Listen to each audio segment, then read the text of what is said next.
السلام عليكم ورحمة الله وبركاته. أصحابي كسو دوادا يوتيوب channel كجاو تكنولوجي. هذه تاي مركي كوه رئيسي channel كصوب وقته. أقاعد سنة أنا سبسكرايب صارتو. سيدو كله فيديو جانا لايك صارتو. أنا سيشة جريس وسيو أصحابنا نجارو. ما أنتوا هم برندونا 10 كيلو بعد مادة HTML كا. سالس عطام با. وحاروس وقالناي 10 بيزا HTML تاجا. HTML tags kan waxaan ku soo shaqeynay notepad ayaan ku shaqeynay maanta waxaan ku shaqeyn doonaa code editor-keena Visual Studio Code ayaan ku shaqeyn doonaa ama Visual Code si aad u taqaanaba Visual Code markii aad soo gasho oo ku soo furmo wuxuu ku weydiin doonaa meesha aad dhigan doonto ama leso.html extension HTML meesha index-keena aan dhigan doono marka waxaan dhihi doontaa control s haddii aan ugu siifan yahay mar labaan soo siifayaa waxaan rabaa inaan dhigto desktop-ka waxaan rabaa inaan ku qoro lesson2.html waxaan rabaa inaan ku qoro cashirkii labaad ee html-ka kadibna waxaan dhihi doonaa save already exist ayuu leeyahay kadib waxaa leedahay yes ana hore ugu jiri markii aad intaan soo gasho laba qaabba waa kusoo furan kartaa inaad tiraahdo html5 inaad tiraahdo HTML5 inaad tiraahdo hal mar lagu soo daaday maxaa lagu soo furay tagiska dhan HTML la xiray ilaa la furay inta u dhaxaysa dhan in lagu soo daaday maxaa sameeyay waxaan iri HTML5 kaliya ayaan dooran kadibna click ayaan siinay kaliya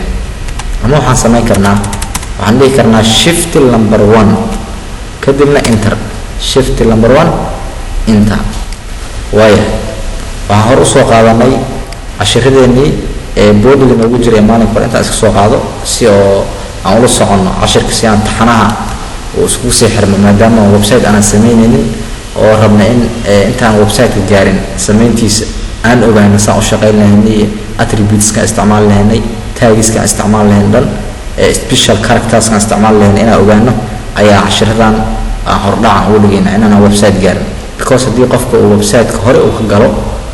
waxyaalo badan waxaa ku imaada uu fahmi waayo marka taas si aysan nooga dhicin waxaan rabaa in introduction cashiradan ugu horreeya intaan website samayntiisa intaanan gaarin inaan sameyno wixii muhiimka ah ama tagiska ama special characterski linkiyadii sida loo soo gelin lahaa images waxa dhan inaan iska dhameeyo okay control c aan leenahay halkan waxaan ku dhigi doonaa control v control s waayahay lesson 2 ayaan soo kicin doonaa lesson 2 waa cashirkeenii maan dhaweeto cashirkii oo lesson 1 ka ahaa waa intii aan qaadanay war maanta cashirkeena waan sii wadi doonaa okay cashirkeena maanta waxaan ka bilaabi doonaa maxaa la yidhaahdaa waxaan gashan doonaa command naga geli okay html comment marka la saarayo sidaan ayaa loo qoraa maanta waxaan isticmaali doonaa commentigan lama soo raangarayn doono macnaha kan lama soo raangarayn doono macnaha markii la qoro lama soo saari doono oo wuxuu noqon doonaa file sida tag camal ilaan tagiskan HTML tagiskeeda lama soo raangaray browserka ma soo kici laakiin waxyaalaha kale inta badan uu soo kicinaa marka waxaan isticmaali doonaa cashirkeena kuwaad maanta waxaan ka bilaabi doonaa maxaa la yidhaahdaa HTML lists maxaa la yidhahdaa okay lists waxaa loo kala qaybiyaa saddex waxaa loo kala qaybiyaa definition list unordered list iyo sidoo kale ordered list unordered list saddexdan baa loo kala qaybiyaa definition list sidee u shaqeysaa unordered list sidee u shaqeysaa ordered list sidoo kale sidee ayay u shaqeysaa iyadana waa arki doonaa waxaan ku bilaabi doonaa definition listiga inta badan waxaa la isticmaalaa waxaa la yidhaahdaa data dt oo u taagan aan ka baxa commandiga naga soo dhex saar banaankana keen waayahay waxaan isticmaali doonaa dt definition term ama definition term tusaale ahaan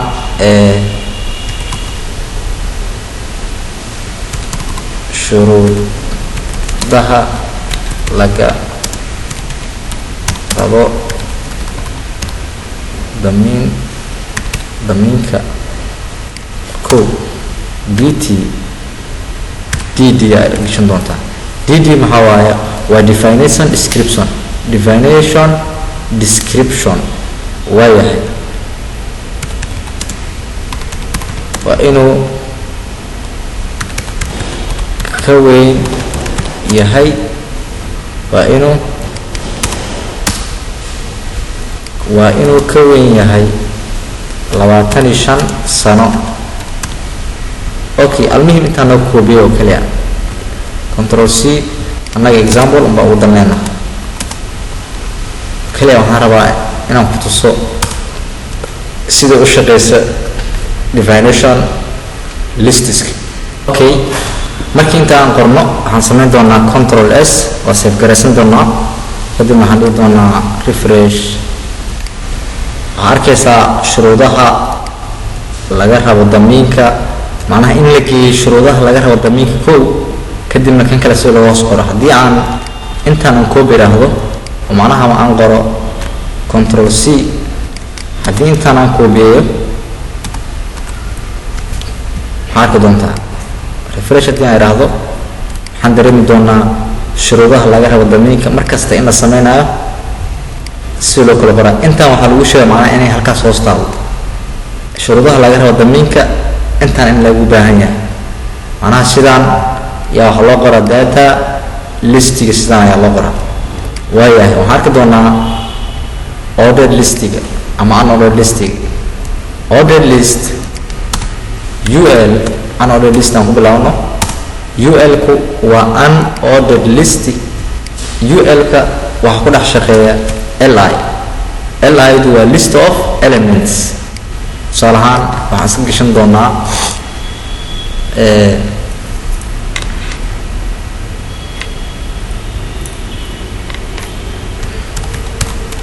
learn for today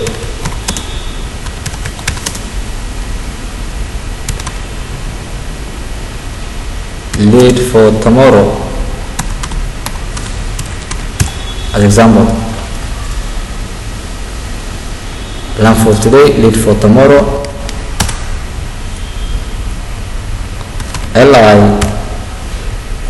ama example kaliya intaan naga badan kaliya waxaan rabnaa inaan ogaano sida u shaqeyso kaliya. control c noo dhintaan control v control v control v control v. haddii aan control s yiraahdo waxaan arki doonaa intaan shaashada soo dhaweeyo plus sidaas waan u aragtaan macnaha cabirka plus. haddii aan iraahdo waxaad dareemaysaa meeshaan 200 inuu joogo cabirka saxda waa 100 laakiin waxaan rabaa inaad si fiican u aragtaan halkan maxaad dareemaysaa. haddii aan rabo inaan kan bedelo oo type-ka aan bedelo waxaan tegi doonaa ul-kan dul istaagi doonaa kadibna waxaan dhihi doonaa type-kiisa ha noqdo tusaale ahaan square ha noqdo hadduu square ha noqdo hadduu circle. waxaad dareemaysaa inuu square isku bedeli. haddii aan iraahdo haddii aan circle ka dhigno circle haddii aan circle ka dhigno macnaha type-ka arabtaada qori kartaa waxaa meeshaan dareemaysaa inuu isu bedeli. saan waxaa loo qoraa waxaa la yidhahdaa unordered list. okay ordered list ol oo u taagan ordered list. ordered listaha iyo sidoo kale waxaa ka dhex shaqeeyo li list of elements.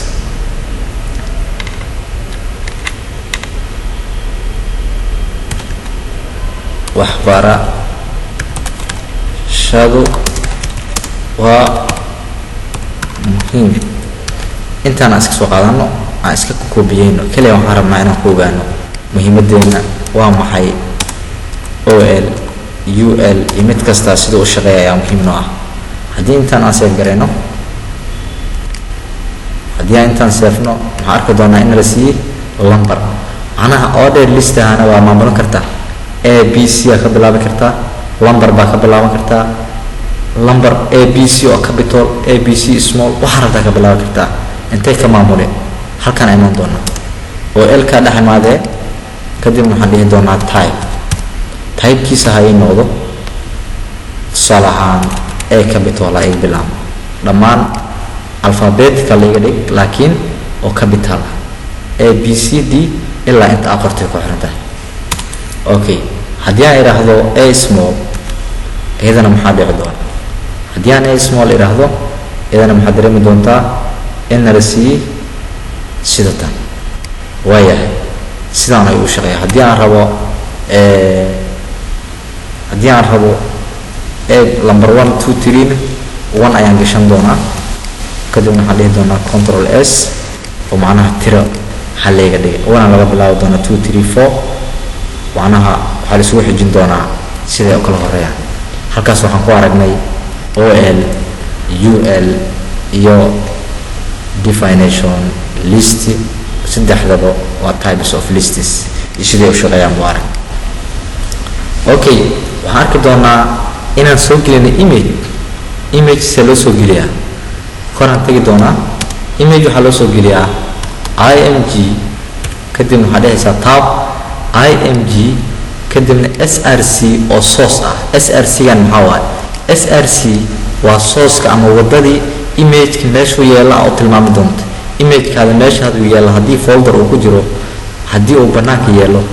source-kii ama wadadii waa src macnaha source-kii ama wadadii ee image-ka u mar laheyd waa si lagu soo saaro image-kan wuxuu isticmaalaa laba attribute koowaad waa src iyo sidoo kale alt ayuu markasta uu image-ka isticmaalaa waxaan rabaa inaan soo geliyo image intii saaran tusaale ahaan cover page-ka waxaa ku qoran gabow ayaa ku qoran haddii aan inta imaado waan iraahdo gabow dot banaanku i yeelaa gabow dot png kadibna sawirkan soo geliyay haddii aan hadda aan iraahno refresh waxaa dhacay intanagey waxaa arkaa sawirkii aad inuu u weynaado waxaa la rabaa in sawirkan aan maamuli karno sawirka kan inaan maamuli karno waxaan sameynaynaa halkan baa tegaysaa alti hajreefaha naga qaad waxaan leenahay wirtigiisu baliciisa ha noqdo 500 oo pixel wirtigiisa ha noqdo 500 oo pixel height-kiisana ha inoo noqdo sidoo kale 500 ama 400 oo pixel iskala as example 400 oo pixel haddii aan iraahdo refresh waxaa arkaysaa image-kii inuu soo yaraa saarta oo maamuli kartaa macnaha haddii aad rabto gees ilaa gees inaad geyso percentage aad isticmaali kartaa wirtiga baliciisa ha ii noqdo 100% haddii aan iraahdo 100% maxaa waayo shaashada gees ilaa gees balac ha la bilaariyo 100% shaashada gees ilaa gees ha la bilaariyo image-tan ayaa loo soo geliyaa haddii aan yareyno ama aad rabto inaad yareyso waxaan leenahay 100 pixel tan waxaan leenahay 100 pixel sida aad rabto oo maamuli kartaa sidaas waa sida loo soo geliyo sawir sida loo soo geliyo waxaan rabnaa inaan sidoo kale ogaano links inaan sameyno link sida loo soo geliyaa ama linki sida loo sameeyaa linki hadda maanta waxaan sameyn doonaa waxa la yiraahdo fragment linki ama linki isla page-ka gudihiisa hadda tusaale ahaan hoosaan joogaa markastoo rabo inaan top aado waa inaan saan aan u jiido filaarta haddii aan hoos rabo inaan aado ama bottom-kana waa inaan saan usoo jiido marka waxaan rabaa inaan ka maarmo oo linki aan u sameeyo markaan click siiyo ikeen doona bottom-ka markii bottom-ka aan joogo on click siiyana meesha ugu sareysa igeen doona okay haddii aan halkaan tago meeshaan waxaan ku samaysan doonaa def ayaan furan doonaa defkan waxaan dhex gashan doonaa id waa attribute ka mid ah html attributeska ayuu ka mid yahay oo wuxuu isticmaali doonaa hash ayuu isticmaali doonaa id-ga hash ayaa loogu wici doonaa classkan dot ayaan ku wici doonaa oo css-ka ayaan ku arki doonaa waayahay meeshaan waxaan leenahay waa top waa ID-giisana maxaa waaye ID-giisana waa top. Okay, linki aan rabaa in la sameeyo. Linki waxaa lagu sameeyaa anchor tag href oo ah attribute ka mid ah HTML attributeskeeda oo URL linkiga ayuu qaabilsan yahay. meeshaan maxaan gelin doonaa? meeshaan waxaan gelin doonaa ID-gii meesha u socoto. linkiga aad rabto inaad wacdo markasta meesha u socoto ayaa halkan gelin doontaa macna. tusaale ahaan haddii inta aan sameeyo halkan maxaan gelin doonaa? waxaan dhihi doonaa go to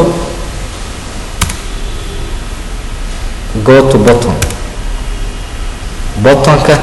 add go to button. marka halkan kaliya la siiyo waxaan rabaa in la geeyo button. halkan ay imaan doonaa buttonka asagana oo samaysano id class. id classka waxaan gashan doonaa asaga waxaa waaye button iska niraahno button. qoraalkiisana waxaa waaye button waaya asagana waxaan ka wada doonaa anchor tag for a link. waxaan ka wada doonaa href. okay, waxaan rabaa inaan aado href-ahan. waxaan rabaa inaan samaysto anoo hoos joogo inaan kor aado ama anoo kor joogo oo halkan taagan inaan sameeyo inaan hoos aado. middan waxaan ka wada doonaa buttonka aad. marka id waa id maxaa lagu wacaa for hash kadibna waxaa leedahay buttonka aad go to button hashan ku wacna. waayaa hash u wacay because of id aan kusoo mar kasta id-ga wuxuu qaataa hash. id-ga wuxuu qaadan doonaa hash. inta imaan waxaa isagan dhihi doonaa top laakiin maxaa raacanaysaa anchor tag. calaamadaasaa raacan doontaa anchor tag kadibna waxaa waaye go to top add. waaya control s haddii aan refresh iraahdo meeshaan maxaan ku arki doonaa? meeshaan linkan ku aragtaan clicksia linkigan waxaa lii keenay pagekaygi buttonkiisii. haddii buttonka anoo joogo aan clicksiyana waxaa lii geeyey meesha ugu sarreysa. meeshaasaa waxaa la yidhaahdaa fragment link. macnaha waa in qayb pagekaaga ka mid ah aad tagtid. in pagekaaga qayb ka mid aad tagtid waxaa la yidhahdaa fragment link ayaa la yidhaahdaa. waayahay waxaa kaloo maanta arki doonaa haddii maxaa dhacaysa Facebook camal haddii aad rabto ama linki tusaale ahaan href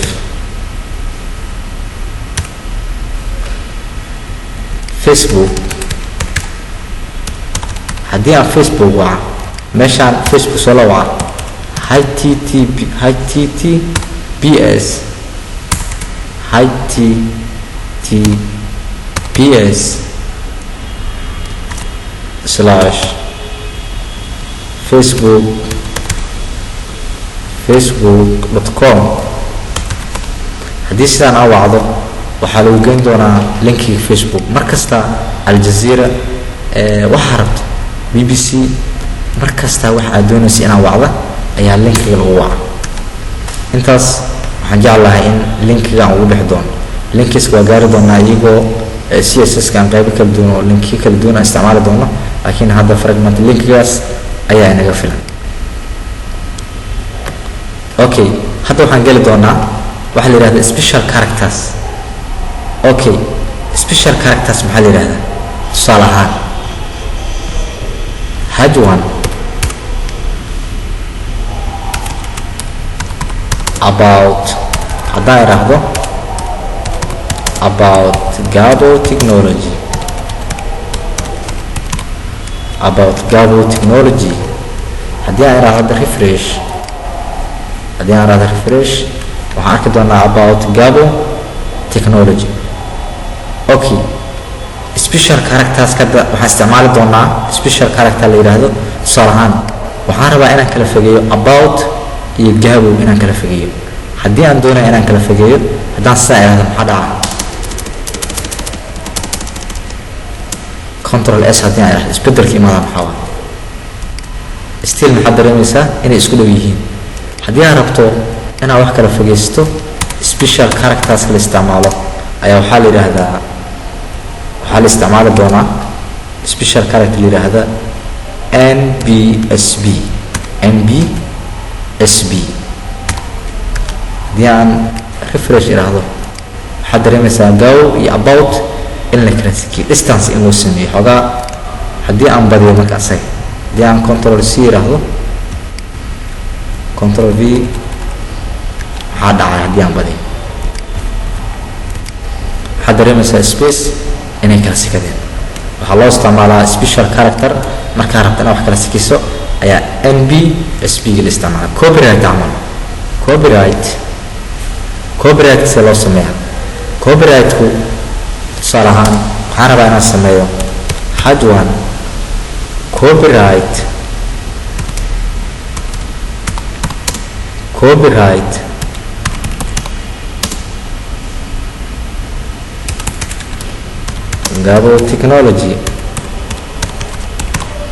Gabo technology copyright for Gabo technology copyright si oqor mata idan maxaa haddii aan refresh iraahdo waxaad dareemaysaa calaamadda copyright in la geliyo copyright Gabo technology anaha waxa waa special characters la isticmaalo waa dollar sign ka camal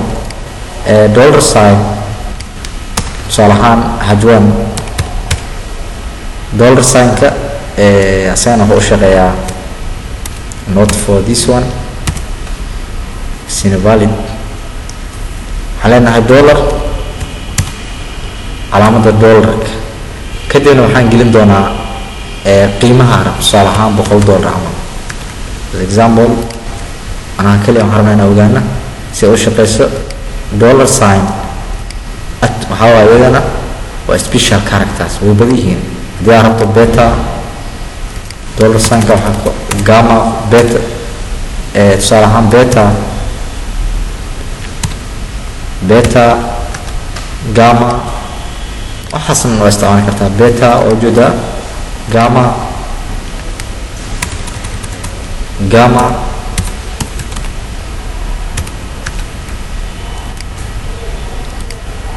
أنا واحد ربط استعمال معنا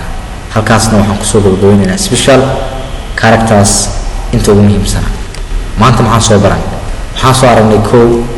lists types of lists definition list sidee u shaqeysaa unordered list sidee u shaqeysaa ordered list sidee u shaqeysaa links marka la wacaayo iyadoo la isticmaalayo fragment links iyadoo la wacaayo iyo sidoo kale special characters ee ugu muhiimsan HTML-ka cashirkan waxaan jeclahay casharada ka dambeeya inaan toos u gudagali doono websiteska marka waxaan jeclahay special characterska iyo linkska iyo sidoo kale image si loo soo geliyo sidoo u shaqeeyaan listiskiba inaan wax badan ka fahamtay cashirka xiga inta ku kulmi doono. Assalaamu calaykum waraxmatullaahi wabarakaatuh.